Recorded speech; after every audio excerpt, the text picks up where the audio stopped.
선생님들도 아시다시피 저희가 하는 탭스의 이 목적은 레벨 1, 2로 나눠져 있고요. 보시다시피 increase their TAPS score, 그러니까 실전적인 탭스 점수를 올리는 데 목적을 두고 있기 때문에, 그 다음에 뭐를 통해서요? 예, 수업 시간에 우리가 하는 practice 테스트를 통해서 실전 점수를 잘 나오게 하기 위해서 도와주는 게 이 프로그램의 목표입니다. 티칭 팁이라고 할 것까지는 없지만 일단 이 탭스 수업을 할 때 가장 중요하게 생각해야 될 것은 skill based teaching. 다시 말하면 여러 가지의 수업이 있지만 일단 탭스라는 것은 시험이기 때문에 그 시험을 잘 보게 하기 위해서, 그쵸? 스킬을 중심으로 하는 것. 그 컨텐츠도 중요하지만 얼마나 적은 시간에 효율적으로 그 스킬을 알려줄 건지 여기에 지금 포커스를 둬야 될 것 같고요. 아시다시피 이렇게 4가지 파트로 나눠져 있는데 제가 일단 이 그래머하고 리딩 같은 경우에는 문제를 한 가지씩 준비를 했고요. 그 다음에 리스닝하고 보캐블러리는 다시 앞으로 문제 후에 넘어와서 설명을 드리도록 하겠습니다. 자, 준비된 문제 보이시나요? 이 문제는 아시다시피 그래머 문제입니다. 그래머 문제를 50분 동안, 아니다, 50문항을 지금 25분 동안 푸는 거기 때문에 한 문항당 풀 수 있는 시간이 오래되지 않아요. 그러니까 학생들도 짧은 시간 내에 빨리 풀어야 되는 거고, 우리 선생님들도 마찬가지로 그 풀이를 물론 다 읽고 해석해주고 주옥 같은 문법을 많이 넣어서 말해주고 싶지만 정말 딱 참고, 만약에 이런 문제 같은 경우는 어떻게 해야 될까요? 아이들이 이제 문제를 풀겠죠. 자, 너 언제 어디 갔었냐라고 물어보면 클리닉에 간 이유가 눈을 뭐 하러 갔다라고 해서 test, tested, testing, being tested가 나와 있는데, 물론 아이들이 예상되는 답은요, 아마 A하고 B 정도에다가 아이들이 체크를 할 겁니다. 자, 그랬을 경우에 여러분들이 자, 이건 왜? 라고 답을 말해 주실 필요는 없고요. 물론 답은 여기에 있는 tested가 들어가야 되죠. 자, 그런데 여기서 만약에 딱 포커스를 둬서 얘기를 하자면 맞았으면 괜찮지만 아닐 경우에는 이건 너희들에게 have라는 동사의 특징에 대해서 말해주고 싶은 거다라고 딱 포커스를 하나 주시는 거죠. 저 같은 경우는 이제 색깔펜으로 이 부분에다가 여기서부터 여기까지 표시를 하라고 하고 밑에다가 이제 노트 테이킹을 하게 하는데, 예를 들면 이 have를 봤을 때 학교에서 배우면 아이들이 어떻게 생각하냐면 have, 가지다 먹다가 아닌 경우에는 누가 누구에게 뭐 하게 하다라는 사역동사, causative verb라고 다 배워서 알고 있어요. 그러면 보통 아이들은 어떻게 생각을 하냐면 사역동사 다음에는 뭐가 나오든 상관없이 무조건 목적어가 있고 그 다음에 동사 원형이 온다라고 외우고 있는데, 만약에 이렇게 그냥 외워가지고 써먹는 문법이라면 이 문제에서는 그런 학생인 경우에는 그래서 테스트를 쓰게 돼서 오답 처리가 되는 경우죠. 자, 이럴 경우에는 항상 여기에는 눈하고 여기에는 검사되는 게 눈이 검사를 하는 건지 되는 건지, 액티브 미닝인지 패시브 미닝인지 따라서 아이들의 이렇게 포커스를 잘 둬야 된다는 거. 그랬을 경우에는 이 관계에 따라서 능동일 경우에는 동사 원형을 쓰지만 수동일 경우에는 그쵸, PP를 써서 해줘야 된다. 물론 여기에 있는, 만약에 지금 제가 간단한 문제를 픽해가지고 왔지만 여기서 만약에 어려운 보캐블러리나 더 중요한 사항이 있다고 하더라도 이 문제의 포커스는 딱 요 부분. 그런데 한 가지 더 알아둬서 다른 문제에 응용돼서 나온다고 하더라도 틀리지 않을 요 2가지 포커스만 딱 짚어주시고 넘어가시면 돼요. 간혹 가다가 선생님들 보시면요, 이제 특히 한국 선생님들이 문법에 관해서 설명하실 때 50문제를 설명할 시간은 막상 10분에서 15분 정도밖에 없는데 그 주옥 같은 문제 하나하나 안 놓치려고 다 설명하시려는 경향이 많아요. 그런데 아이들은요, 어른도 그렇지만 50문제 한꺼번에 다 설명을 해준다고 들어오지 않죠? 그러니까 문법 같은 경우에는 딱 포커스를 두셔서 이거는 이거에 관한 거다. 자, 그 다음에 이거는 시제에 관한 거다. 이번에는 태에 관한 거다. 라고 키워드 주시고 그거에 관해서 아이들이 먼저 guessing 할 수 있도록 도와주시는 게 중요할 것 같습니다. 자, 그 다음에 준비한 거는 리딩이에요. 점수가 높은 아이들이나 낮은 아이들이나 이게 오랫동안 이렇게 풀고 있다가 선생님들이 이 리딩 풀이해 주려고 하면 이미 정신이 반쯤은 나가 있는데 이때도 마찬가지죠.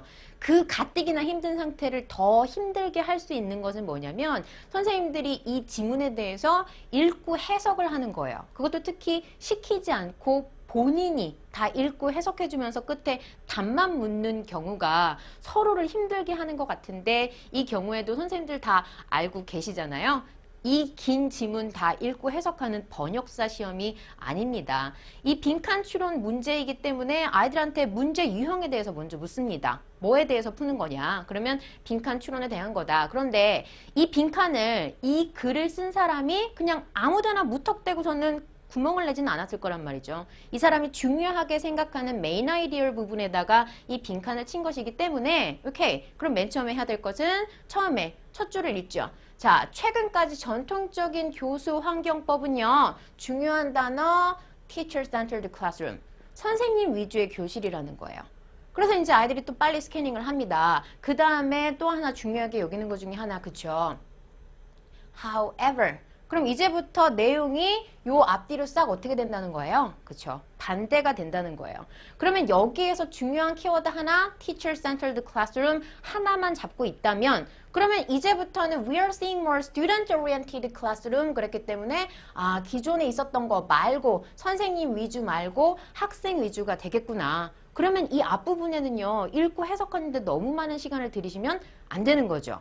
그리고 문제풀이 이전에 앞서서도 어떻게 해야 될까요? 아이들에게 빨리 앞부분에서 중요한 키워드 잡고 그 다음에 반전을 이루거나 혹은 덧붙여지거나 예를 주는 그런 접속사, 시그널 월드라고 하는 것들을 빨리 찾게 도와주시고 그래서 결국 이 글을 쓴 사람이 하고 싶은 얘기는 학생 위주의 학습 환경이 돼야 된다는 얘기를 하고 있어요.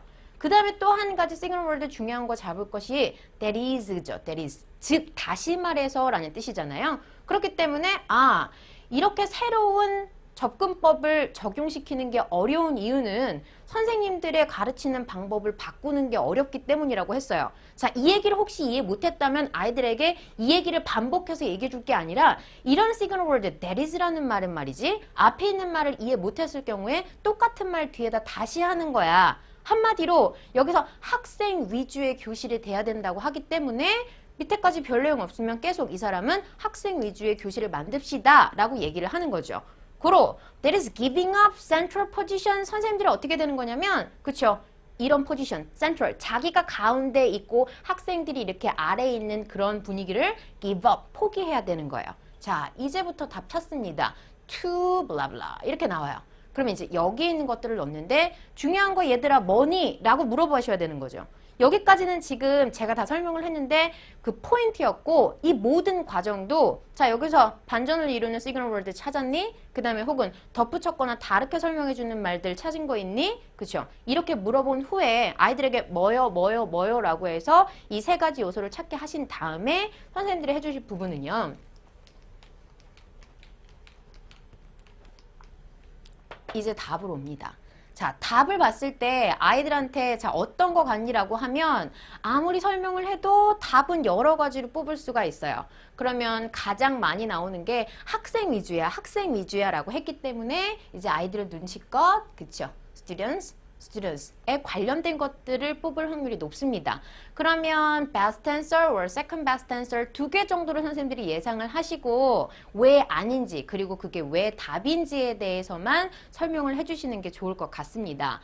위에는 보시다시피 행정부에서 일을 하기 위해서 그거를 포기해야 된다. 전혀 상관이 없는 내용이었고 B 같은 경우에서는 학생이 들어가기는 하는데 변화를 위해서 학생으로부터 배운다. 그러려고 선생님이 센트럴 포지션을 포기한다는 얘기는 지금 학생 위주의 그 환경과는 약간 거리가 멀죠. 그러면 어쨌든 학생이라고 했을 때 아이들이 헷갈릴 수 있으니까 표시를 해 두시고요. 자, facilitate exchanges among students. 학생 사이에 어떤 변화를 촉진시키기 위해서 자기들이 주도적으로 이끌어가게 하기 위해서 라고 했을 때 그치? 이게 답이지 라고 뽑아주시면서 이 답을 아이들이 못하는 이유는요. 혹시 이런 facilitate나 그쵸? 이런 말 자체의 용어를 이해 못하는 경우가 있기 때문에 이런 경우에는 이런 vocabulary에 대해서도 잠깐 언급을 해주시는 게 좋을 것 같습니다.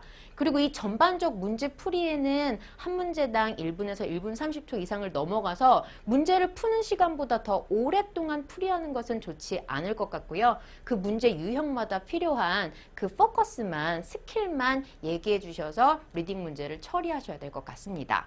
자, 이렇게 일단 제가 준비한 문제는 아까 말씀드렸다시피 그래머하고 리딩 두 가지였는데, 그런데 저희가 또 해결해야 될 파트는 리스닝하고 보캐블러리가 또 있죠.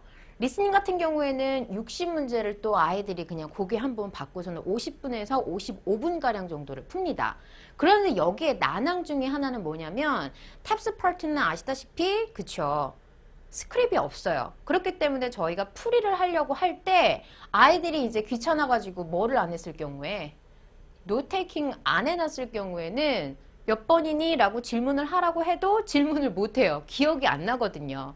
그랬을 때 이제 어떻게 하면 좋으냐면 자, 파트 1하고 2는 상대적으로 간단해요. 그 다음에 3하고 4는 길어서 여기서부터 두 번을 들려주는 내용이잖아요. 그랬을 경우에 파트 1, 2에 대해서 질문을 받을 때는 아예 너무 짧거나 빨라서 못 듣고 늦힌 건지 아니면 거기에 있는 중요한 익스프레션을 못 들어서 그 문제를 못 푼 건지에 대해서 정확하게 어떤 건지를 학생한테 거꾸로 질문을 하셔야 될 것 같아요. 자, 몇 번 할까? 라고 얘기했을 때 애들이 2번, 3번, 5번이요 라고 얘기했을 때 그거를 처음부터 무조건 다 해주시는 게 아니고 들었는지 혹은 들었는데 몰라서 그런 건 아닌지 미리 이렇게 프랩을 하실 때 그 유형에 대해서 표시를 해두시는 게 좋을 것 같고요. 그 다음에 3번 파트 3, 4에 관해서는 선생님들이 약간 번거로우시더라도 거기 CD나 혹은 그 리스닝 파일에서 답이 되는 그 체크 부분 있잖아요. 그 부분에다가 저 같은 경우에는 뭐 1분 30초 아주 중요한 부분에는 이렇게 표시를 해두거든요. 물론 약간의 시간이 걸리고 번거롭지만 이렇게 해두시면 이제 아이들도 저희가 여기서 기기 조작 이렇게 익숙하지 않아서 하는 시간 동안에 금방 산만해져서 난리가 나죠. 그러니까 그 시간도 줄이고 우리도 딱 원하고자 하는 설명만 할 수 있도록 이 뒷부분, 긴 부분 같은 경우에는 시간을 좀 표시해둬서 거기서 나오는 키워드 위주로 설명을 해주는 게 좋을 것 같습니다.